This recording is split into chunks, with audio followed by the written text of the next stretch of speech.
психология бөлүмүнүн студенттери тарабынан демилгелүү иш-чара болду.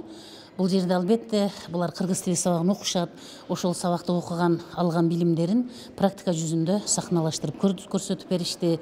Жусуп Абдрахмановдун мезгилиндеги тарыхый учурлар эскерилди, атайын сценкалык көрүнүштөр менен беришти.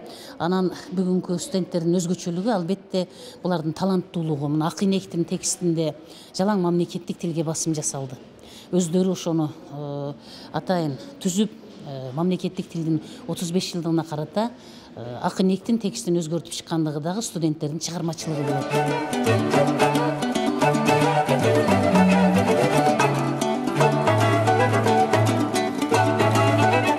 Кылым менен ожалган дил, кыргыздардан соолган дил, Байрон, Бальзак, Шекспирде балтадытып оодарган дил.